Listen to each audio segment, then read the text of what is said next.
Welcome to Pitmaster, an Old Virginia Smoke podcast. I'm your host, Luke Darnell. This is a podcast that I've been excited about for a long time, as I super respect this dude and he's an amazing cook that travels the country for his passion. Our guest today is Bobby Stanfiel from BS Barbecue Outlaws.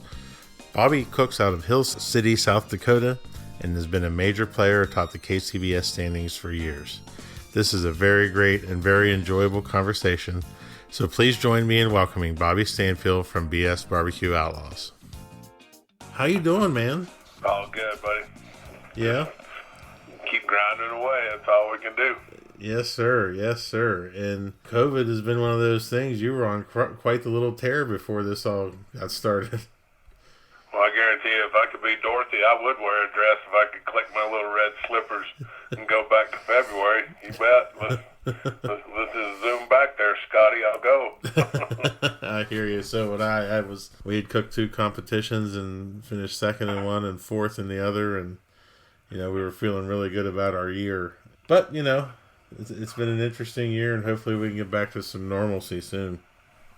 Oh yeah. I mean, I had what I believed was just like the ultimate schedule, and so when this all came about, I wrote it.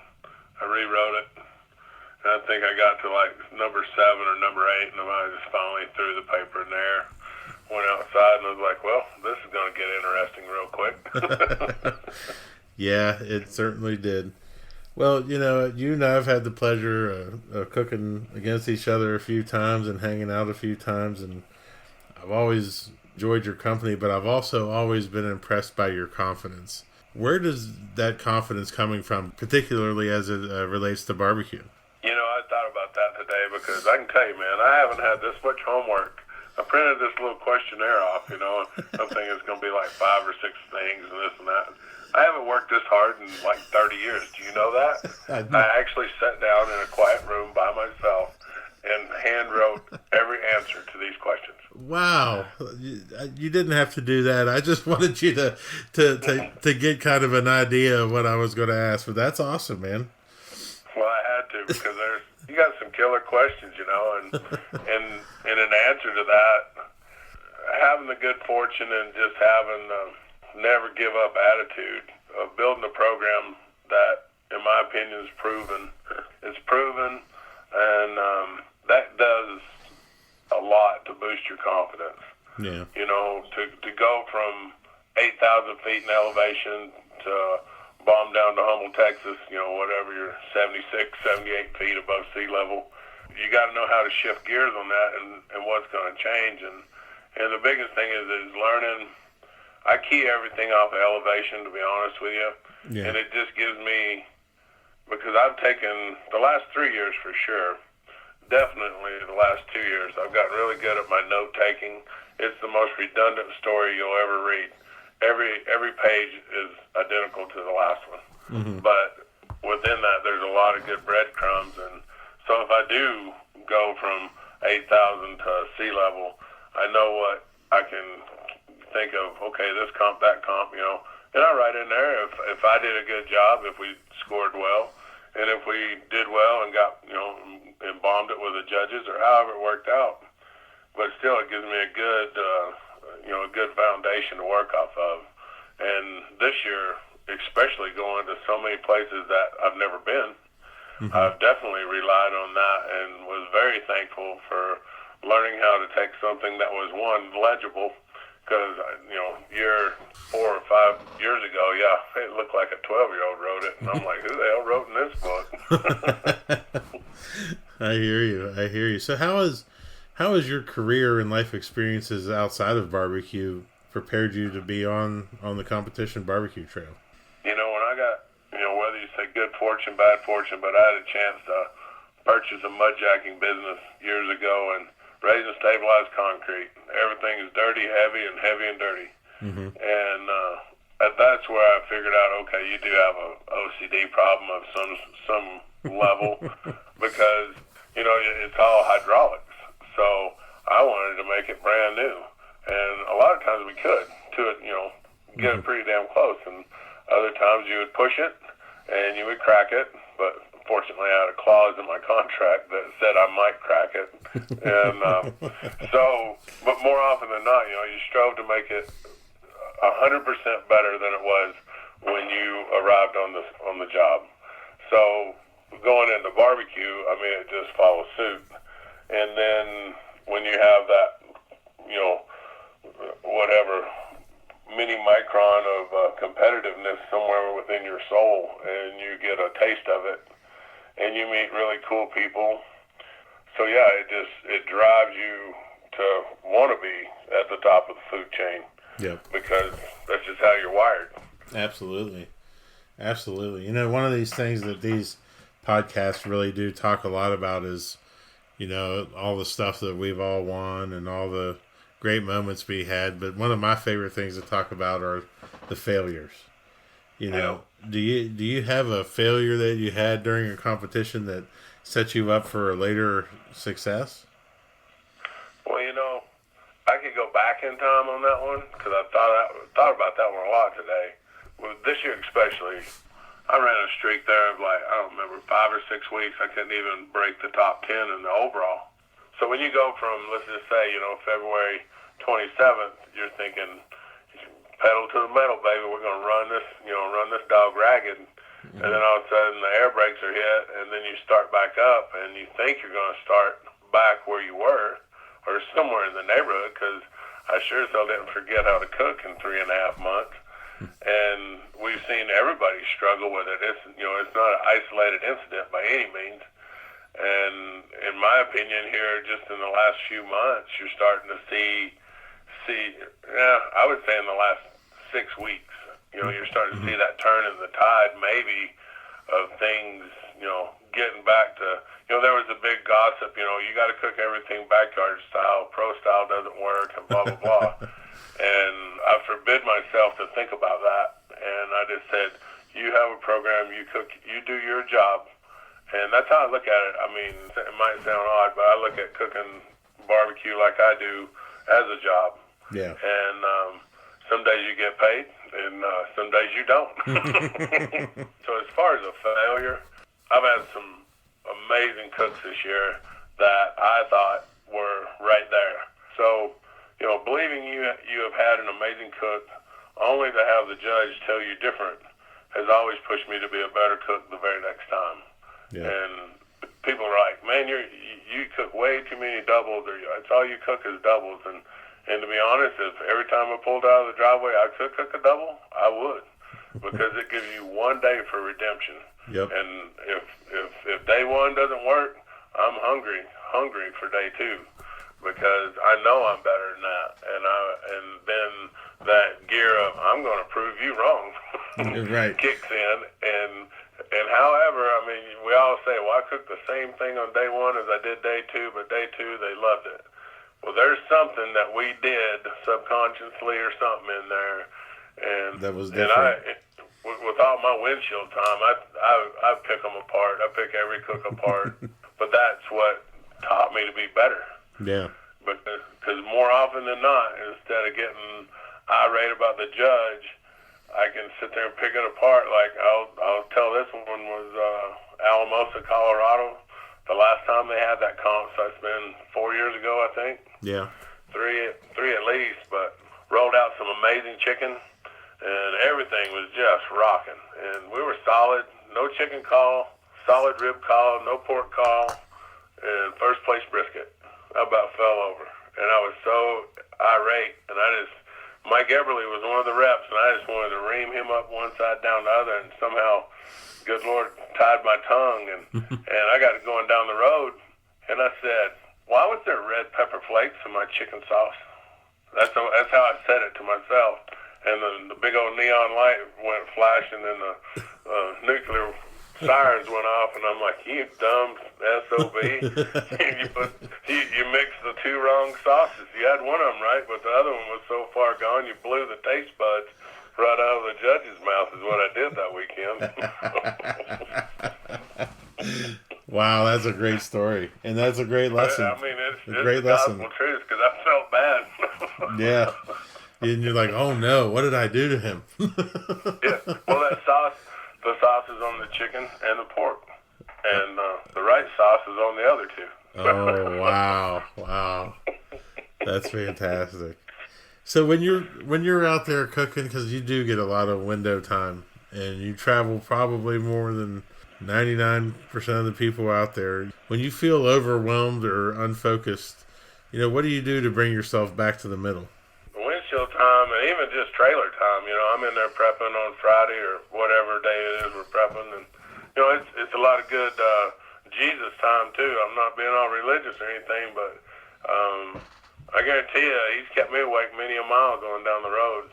Yep. And so it does that for me on a personal basis. But the biggest thing for me, if I get overwhelmed, which I have, and I just say, hey, you need to check yourself, big boy. And I said, just calm down, take a deep breath, do your damn job.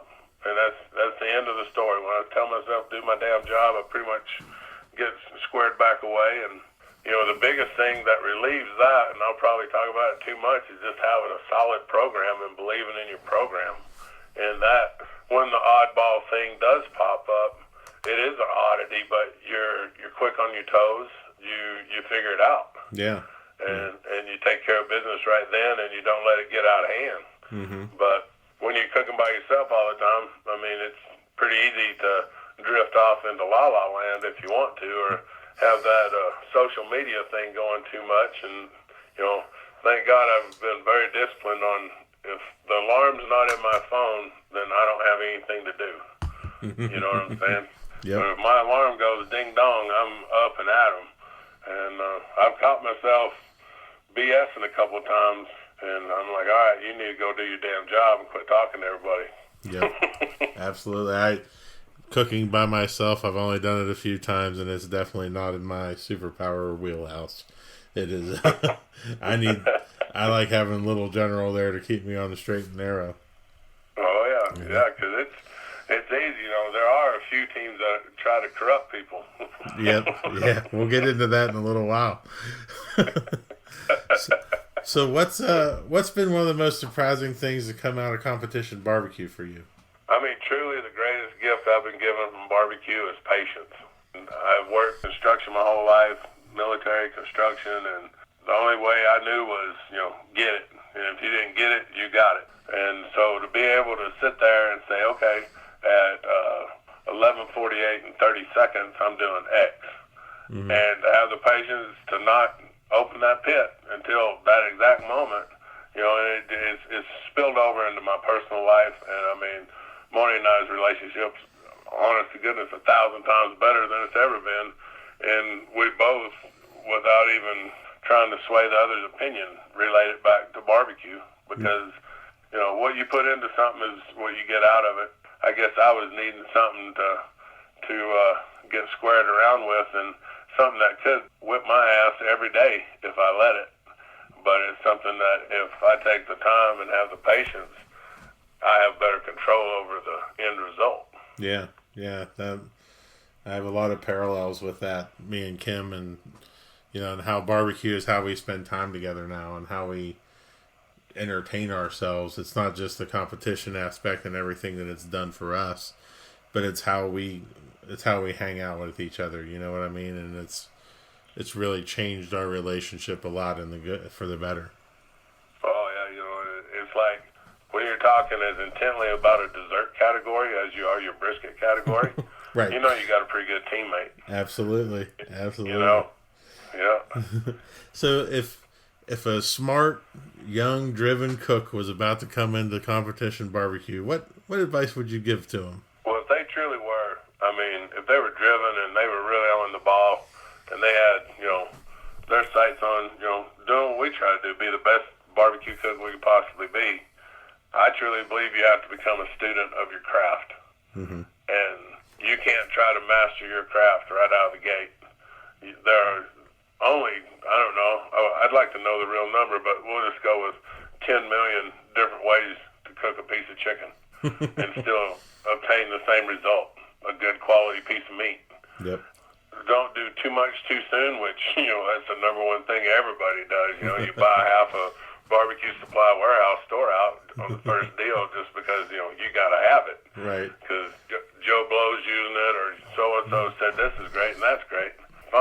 simple things and cook them to perfection, and and then get some advice from quality teams that have a proven track record, and start cutting your teeth that way, and to drop in it and blow it out of the park right out of the gate, that's a true anomaly.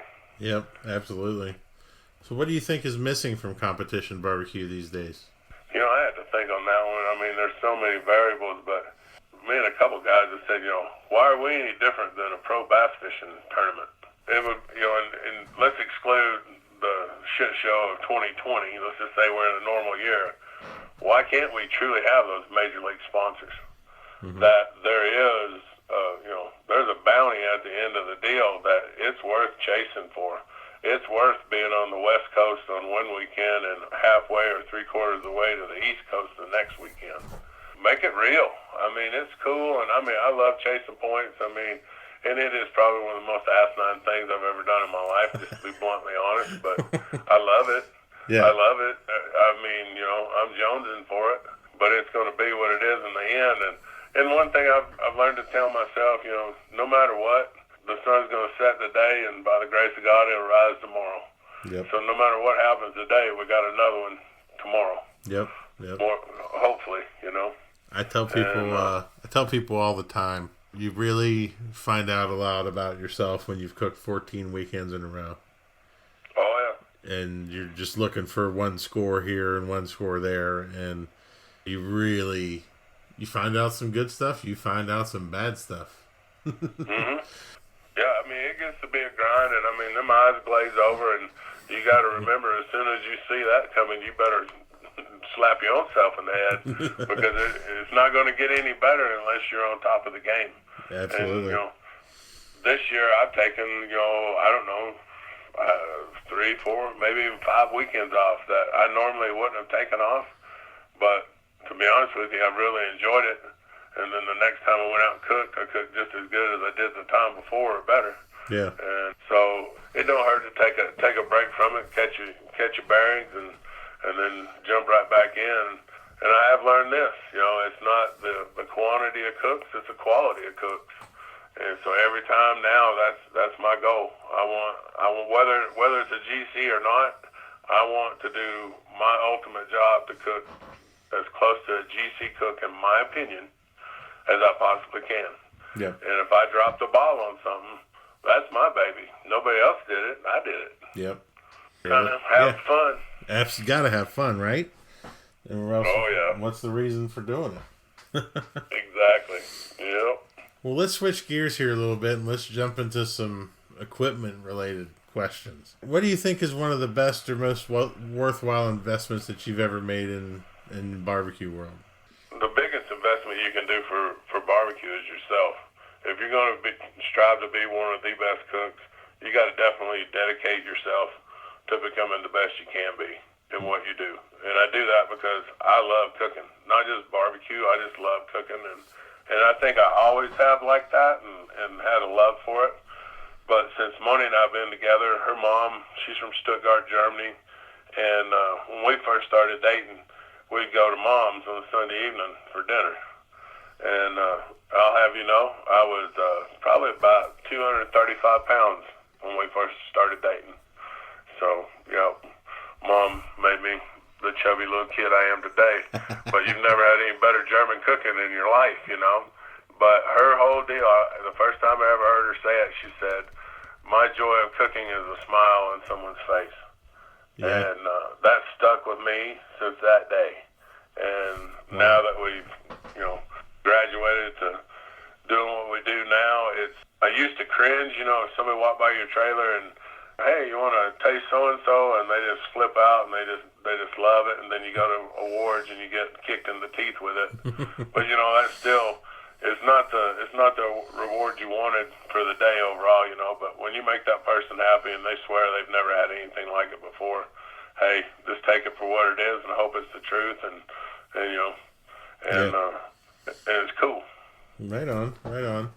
So, in terms of barbecue equipment, it seems like everything is expensive.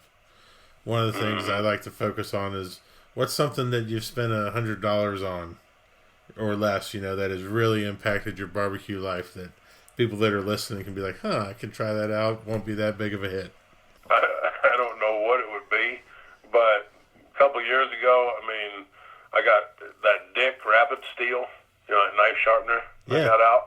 Uh-huh. There's a white one, and that's more of a fine, really fine one. But then there's a black one that's a little bit coarser, and I'm super crazy about keeping a knife sharp, and that's so quick and easy, and you can be like last year. I think it had to be 21 times. No matter if I just a quick little tune up on a knife, I had to swipe it through there 21 times. That was my superstition for last year. I don't know why. I don't know where it came from. But that Dick Rapid Steel, I know Big Papa sells them on his website, and it's a good tool. Unless you really super dull it, it brings a good edge, and it's one less thing to worry about. Yeah. And it's quick. That's a great answer. Thank you. How much do you depend on technology and when you're at a competition? Do you have, apps or programs that you use? I've got the Barbecue Guru on the Deep South, and that keeps the pit temp, and I run temp probes on my pork butts off of the Guru. Mm-hmm. And then the Thermacue, they have a really good line of products, and they have some really nice needlepoint probes for assortment of different uses, and I really like those. And they would, even though I don't get them, it would be a tangled web if I ran them through the port that I have on the Deep South, if I ran the cord through there. So I actually close them in the door. It's a gasketed door. And unless I make a mistake and catch it on a rivet, they last a long time. That Thermacue is a good product, too. Yeah. It is. So let's switch over to people. Who's impacted your life the most in competition barbecue? I always go back to Donnie Bray, Warren County Pork Choppers. When I went to his class, he's just, he's a Southern gentleman. Mm-hmm. And when he spoke, and he just said, in this business, you got to decide where you want to be in the pecking order. And he just sounded like a lot of guys that I grew up around that taught me a lot of things. Yeah. And so I always recognized Donnie in that way. And then last year when we were running hot and heavy, I was thinking about stuff coming home, and there was a rough patch in Moni and I's relationship there. First third of our barbecue career. And she had made a comment one day. I won't say she was laughing when she said this because she wasn't, but she said, "You'll never be good enough to win." Well, you push this old chubby kid in the corner, you're going to find out he's not just as humble as he thinks he is. And that lit a fire in my ass, because somebody else years ago did that on a negative way, and we were just arguing, and she didn't really mean it. But I did tell her last year, I walked through the door laughing, and I GC'd wherever I was at. And she said, "Why are you still laughing?" I said, "I've come to realize something. You have cost us a lot of money over a few words." And she said, "What are you talking about?" And I reminded her, and she goes, "Oh my God, I did say that, didn't I?" I said, "Yeah," and I said, "Believe me, I hit rewind every weekend right before game time because I'm going to prove you wrong one way or another." Oh, that's a great story. Yeah. So when you're having an issue with a meat, who do you reach out to? Whose counsel do you seek out? Too many to count. Yeah. Smithfield, I try to be as dedicated a Smithfield team as I can in the pork side, and it's been rough. It's been rough, especially living out here. I've got guys in Colorado, Wyoming, and Nebraska. I'm like, "Hey, when you go so-and-so, look for so-and-so." And I've made more than one trip this year to go pick up meat because I just can't get them. I used to have the luxury of having them dropped right at the restaurant. And so just depends on the situation at hand. It could be Jim Borowitz in Colorado. It could be Heath Riles. It could be Travis Clark. It could be Darren. Mm-hmm. And, but my specialty is, the ace in the hole is Joe. Old Slaps, Mr. Hollywood himself. And the boy won me a lot of money a couple weeks ago.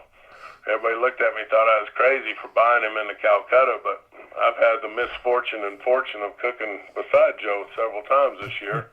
And there's a reason why he's at where he's at. Yeah. And bless his heart, he was gracious enough. Even though I hung him. I hung him on Fred from Rio Valley, and I felt bad about it. So then I was like, well, you got to buy Joe now. And so I did, and bless Joe's heart. He GC'd both days. Where was that, in Casper? Yeah. Man, I've never heard of a Calcutta and barbecue before. That sounds awesome. Well, they used to do it up in Absaroka, Montana. That's the first time I ever saw it. This year, due to COVID, they didn't make as much. Yeah. But, there was, Joe went for 16, Fred was 13, and Brad was 9. I think I was 9.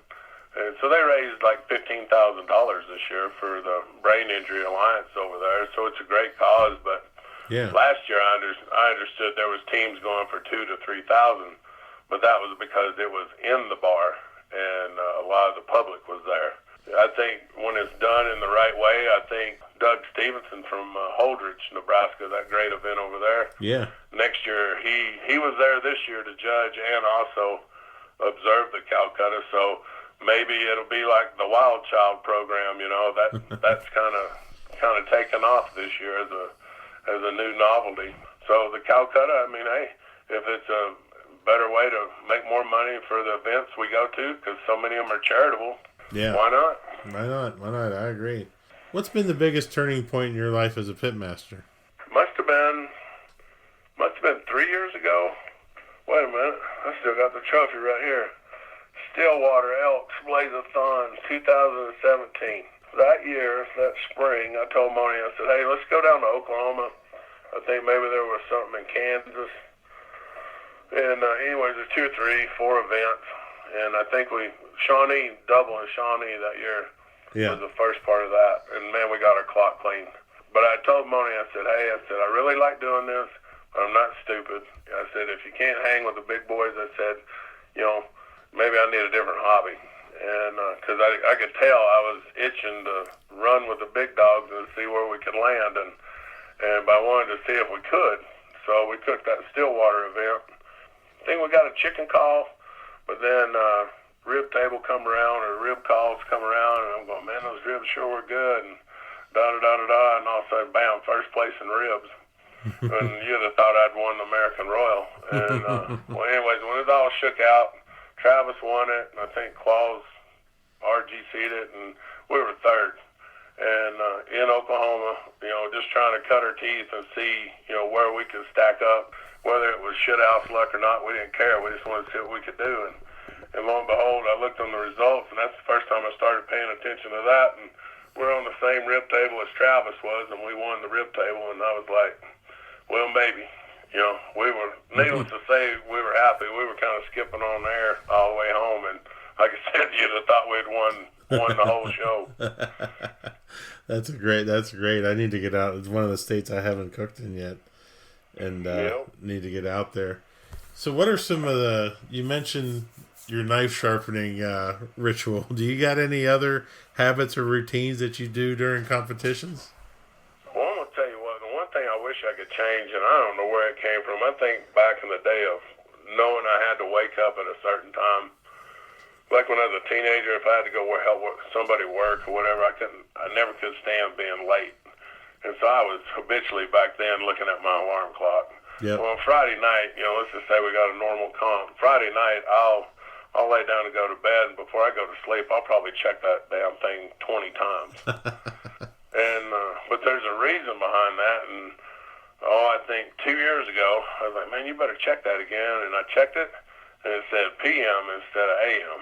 And I'd already checked it 15 times. And I just didn't catch it. Yeah. And this year, I think it was like back in July, I was like, oh, you don't need to check it. You're good. I checked it. Sure as hell. It said PM instead of AM, which probably would not have turned out very good. Yeah. Yeah, I don't think I've ever woken up late. And it's because, well, again, the Kim factor in the trailer.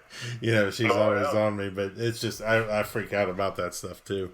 You're traveling so much and driving so much to these places. What does your week look like in terms of preparation for a competition? Typically, I'm home by Sunday, Monday morning at the latest. But let's just say I'm home, get home midday on Sunday. I clean everything that needs to be cleaned, and then lay out my meats that need to be laid out. Yep. And then Monday, I work, and then by Monday evening or early Monday morning before I do my work, dry goods, rubs, towels, whatever, soup to nuts, sauce, and then on Wednesday I trim meat on Wednesday. And just depending on where I'm going, I'm either leaving Wednesday or, sometime thereafter. Right on. Recently talked to Chris Schaefer, and he's a do-it-all-in-one-night guy. And oh, Lord. It's just interesting how different people approach it. I think there's... Oh, and I've done it, but if I can string it out, I will.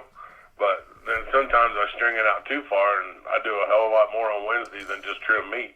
Right. Yeah. But I like being able to take the time to make sure, if you're not right when you leave the house, it's hard to make it right when you get there. Yeah. If at all possible. It's impossible, yeah. Yeah, it's like Donnie teaches in the class. Don't show up there with a piece of meat you don't like. You're done already, Yeah, exactly. You'll never have confidence in it. Yep. Mm-hmm. What are you hungry for in competition? Believe it or not, that's the only one I don't have an answer for.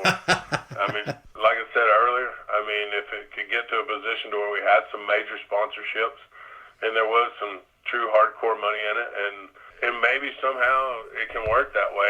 Barbecue has, to me, like when I started cooking in 14, everything seemed like a giant secret. Yep. Well, now, if you can turn the phone on, you can find a lot of killer recipes out there that you could just jump in with if you could, hold on to them and figure out how to do them. Right. Way more than even back in 2014, which isn't that long ago. I agree. There's a lot of things that have to change. We can go all over the board with that statement, but the biggest thing is, is having that solidarity, I guess, and having a common goal that everybody can, the vast majority can get behind. Yeah. And maybe, I think, aren't they going to do those quarterly points race this year, in 21? Somehow it's going to be broken up. I haven't read much on it, but I think something like that might be coming up. That could create, some more interest, for the guy that's sitting there that can 3 to 5 events. That's all they can do because of work or whatever the circumstance. They can maybe channel that energy into one quarter and see how they do, if that's something they want to do. There's a lot of things can go on, but it just, it's hard to figure out where we're going to go. Absolutely. It's funny that you brought that up because I'm doing this weekend. It's the first time I've cooked in forever. And they're also having 2 of the single category rib contests. Oh, yeah. In conjunction with it. And it's funny how it's changed my week a little bit. Because that's 2 more things I got to think about during 2 other times when I'm normally doing something else. Exactly. And so I've decided to go full experimental on it and cook on a drum. Oh, you can't go wrong there. No, I don't think so. No. The worst thing that could happen is I learn something. So That you will. If you don't learn something every time you cook, I don't care who it is. You're right. If you're not learning every time you cook, I don't know what you're doing. Right. Which gets me into gut feelings when you're cooking. You and I are both crazy note takers, but sometimes stuff happens and you're just like, man, I really think I should pull this off. How do you relate to those type of feelings when you have them during a competition?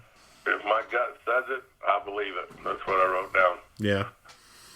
Truly, because I'm fortunate enough to cook as much as I have, and just, when my gut says hello, I'm getting a reminder of a certain time. Yeah. A certain cook somewhere, and I'll be like, oh yeah, remember that? Oh yeah, we better do that. Yeah. But I don't sit there, I don't bounce ideas off in my head all day long. Usually it's just a knee-jerk reaction. I'll be like, hey, you remember, and it'll be, I'll guarantee you 90+% of the time it's right. And yeah. if I don't, then I live to regret it. Yep. It's one that I've had a couple cooks where it's saying pull the brisket off, and I know I shouldn't pull the brisket off, and it's like my intuition was telling me wrong. Mm-hmm. But it's sometimes you just gotta, like you said, you just gotta roll with it, unless it's totally something crazy. Oh yeah, yeah. And I just try to. I mean, we can all get the gremlins rolling, and they can have a heyday if you want them to. And you just got to keep yourself in check and just stay focused on what you're doing. If you cook long enough, X, Y, and Z is happening at any given time, and yep. And you just got to be patient and stay on top of it. Right on, right on. And then there's a whole other side to this competition thing, and that's the psychological warfare. How important is that kind of stuff to you and at a competition? I love it. It doesn't bother me at all. But at the same time, it's fun to be a bystander and watch a few shenanigans go on, and you're trying to read between the lines because it's so vague. You don't really know if that's the bomb that just got dropped or not. But you do know that there are some people that run back and they dwell on it for the next 2 or 3 hours. Yeah, it is fun to watch, and there's the points chase that's going on right now has a lot of those characters up at the top. It's pretty fun. Oh yeah, yeah. All right. Yeah, that's like in Casper when Joe won GC on day 2. Doug Stevenson said, "Man, I've never seen you so happy to see another team win." I said, "Well, you didn't pay for him, did you?" I said, "If I can't win," I said, "why wouldn't I want to cheer my dog on?" I said, "He's doing just fine." He's doing just fine. Let's jump into some rapid fire questions here. See, these are my favorite questions that I ask on the podcast because I think. You bet. What's your favorite present that you like to give to people? Good food. Good food. That's a great answer. Yep. You got a favorite pre, during, or post competition meal? I do like good Mexican, and I do love a killer hamburger. I love a great hamburger, man. That's been like a focus of mine for pretty much all of COVID. Oh, man. My cousin's down around Winston-Salem, and he knows every burger joint in the metro area, if you want to call it that. Uh-huh. And he knows some pretty posh joints, and he knows some dives, and we haven't eaten a bad hamburger anytime I've ever been there. Huh. Killer. We're going to have to talk about that because I'm definitely interested. What do you think are the biggest misconceptions about you? I've had so many people say, "Well, you seem like you're unapproachable." And don't worry, I get that at home too. And but it's not that. I guess I have a look about me on any given moment, but I'm just thinking. I can guarantee you, it's 98.9% barbecue. If I'm just sitting there looking like I'm off in La La Land, I'm just thinking about cooking. Yep. Because I just eat up with it, I guess. So what do you see on social media about barbecue that upsets you? The biggest thing is bitching about brands. There is no perfect product. I don't care what brand you cook, where you buy it from, when it was killed, when it was froze, whatever. There's nothing perfect. There's no perfect product. When you sit there and start slamming a product, smart chicken. Right now, I cook organic smart chicken. If I order for Monday delivery, it's going to be a small case. The last 3 weeks, if I order for Thursday, 13 to 14 pound case. Mm-hmm. Which one do you want? Well, I talked to my guy enough, and hey, well, let's just try it, and it's been working at least for the last 3 weeks. Yeah. Now, everybody will do it next week, and we'll get midget chicken again. But you just got to take care of business yourself, and I love cooking Smithfield ribs, and we have a food bank here in town, and seriously, I'm about to give them a call because I've got a number of ribs and a number of butts that I culled, and it's still a great piece of meat, but sometimes you just don't get what you want, and you got to take the right meat to the game. That's great advice and a great thing to recognize. It happens a lot on social. It's. And if we see it, they see it. Absolutely. And so when they get that phone call, hey, and they'll be like, yeah, whatever. We've got a yacht club to go sponsor instead of this bunch of assholes. Right. I mean, because some of it gets pretty rough. No, you're nail on the head there, buddy. So if you could have a gigantic billboard anywhere with anything on it that gets a message out to a bunch of people, what would you have it say and why? Well, I don't know. A fella might have to have a whiskey and ponder on this. But one day I was driving across the great state of Oklahoma, and God help them, they still ain't figured out how to build a road yet. And I just told myself, well, remember, about 5 miles up away here, it's going to get smooth. So I told myself at a comp, out of the blue, how these things just pop into your head sometimes. I said, remember, sometimes you got to drive the rough roads to get to the smooth roads. Wow. Meaning, sometimes you got to take your hard knocks on the judging table to get that GC that you really want. Last question, which is a newer question, but I think it's funny. What's an unusual habit or an absurd thing that you love?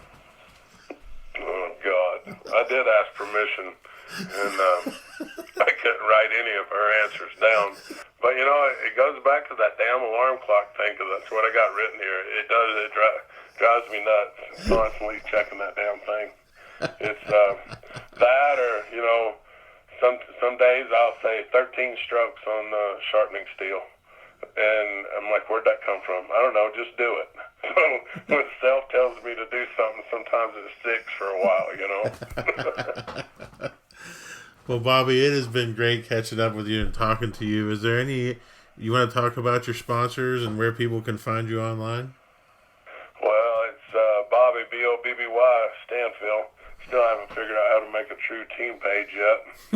And, we had the great fortune, I believe it's a great fortune to be a part of the Cooking for Kids program this year. And absolutely. And the Boys and Girls Club here in Hill City, they're going to appreciate that. And so it's just nice being able to be a part of things, because that's my MO. If there's a chance to raise money, I want to raise as much money as possible for whatever the cause is. And, but Snake River Farms, been rolling some beautiful gold briskets, and it's not the brisket's fault. It's just the sign of the times when we've cooked some beauties this year. And Smithfield, I'm glad they're still a part of barbecue. I just hope everybody can, I hate the word normal, whatever that is, it'd just be nice to just be able to be relaxed again, Be nice to have a drink with you at the Royal. It really would. Yeah, it'd just be nice to be relaxed and know it's going to be okay. Yep. That'd be a godsend for a lot of people, I think. I agree. Well, Bobby, I want to thank you again for taking the time, and I look forward to seeing you soon. All right, brother. You take care, and tell Miss Kim hi, and we'll see you down the road somewhere. You're going to be at KCBS Worlds? Oh, yeah, we'll be there. All right, good. Let's have a drink. We'll do it. All right, bud. Thanks a lot. All right, have a good one. All right, you too. Thank you for listening to Pitmaster, an Old Virginia Smoke podcast. Be sure to subscribe and like the podcast, rate the podcast, and to share it out with your friends. Also, be sure to check out the Old Virginia Smoke YouTube channel as well. You can find it at youtube.com/oldvirginiasmoke. We will see you next week with an interview that I've been so excited to do. Our guest next week will be Rod Gray from Pellet Envy. You won't want to miss this one. For companies interested in advertising, please contact Old Virginia Smoke directly via www.oldvirginiasmoke.com. Pitmaster, an Old Virginia Smoke podcast, is edited by Chris Sedanka. Pitmaster, an Old Virginia Smoke podcast, is a property of Old Virginia Smoke LLC. All rights reserved. Copyright 2020.